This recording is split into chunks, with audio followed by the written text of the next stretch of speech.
Hi friends, I am Amit Kumar है के sad love story of तेरी मेरी कहानी। एक बार एक गर्लफ्रेंड अपने बॉयफ्रेंड से पूछती है, अच्छा किसी दूसरे लड़के के साथ मेरी शादी हो जाए तो तुम क्या करोगे। बॉयफ्रेंड ने कहा, भूल जाऊंगा। यह सुनकर लड़की गुस्से से दूसरी तरफ घूम गई। फिर लड़के ने कहा, सबसे बड़ी बात कि तुम मुझे भूल जाओगी।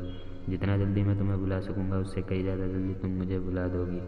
फिर लड़की ने पूछा लड़के से, लेकिन कैसे। लड़के ने बोलना शुरू करा, सोचो शादी का पहला दिन, एक तरह के घर में हो, शरीर पे जेवर, चेहरे पे मेकअप, चारों तरफ कैमरे की फ्लैश और लोगों की भीड़, जहाँ जाकर भी तुम मुझे याद नहीं कर सकते। और मैं तुम्हारी शादी की खबर सुनकर दोस्तों के साथ ऊट पटांग पीकर किसी कोने में पड़ा रहूँगा। फिर जब मुझे होश आएगा तब तुम्हें धोखेबाज, हार्टलेस बोलकर गालियाँ दूंगा।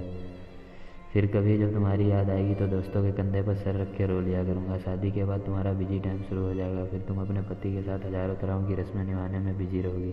फिर कभी ना कभी तुम्हें मेरी याद आएगी जब तुम अपने पति का हाथ पकड़कर उसकी बाइक पर बैठोगी और मैं आवाराओं की तरह इधर उधर घूमता रहूँगा जैसे ज़िंदगी का कोई मकसद ही नहीं। और दोस्तों से कहूँगा, कभी प्यार मत करना, कुछ नहीं होता। प्यार मोहब्बत ख़त्म हो जाती है ज़िंदगी प्यार के चक्कर में। कुछ महीनों बाद अचानक तुम्हें मेरी याद आएगी और तुम यही सोचोगी, शायद अच्छा हुआ तुम्हारी शादी मेरे साथ नहीं हुई, जहाँ और एक तुम्हारी लाइफ सेटल हो गई होगी।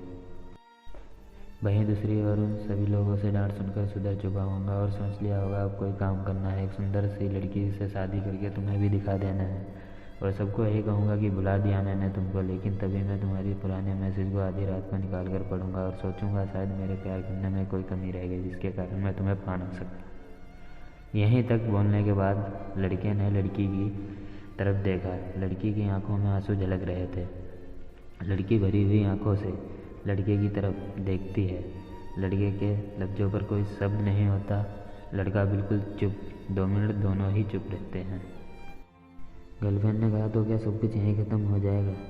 बॉयफ्रेंड ने कहा, नहीं, किसी रात जब तुम रूठ जाओगे अपने पति से किसी बात पर और तुम्हारा पति आराम से सो रहा होगा, लेकिन उस रात तुम्हारी आंखों में नींद नहीं होगी और मैं भी इधर अपनी पत्नी से किसी बात पर बहस करके तुम्हारी तरह मैं भी जग रहा होऊंगा। पूरी दुनिया सो रही होगी सिर्फ हम दोनों के अलावा। फिर हम अपने अतीत को याद कर कर खूब रोएंगे, लेकिन यह बात भगवान के अलावा किसी को पता नहीं होगी। बस इतना सुनने के बाद लड़की ने लड़के को गले लगाकर खूब रोने लगी।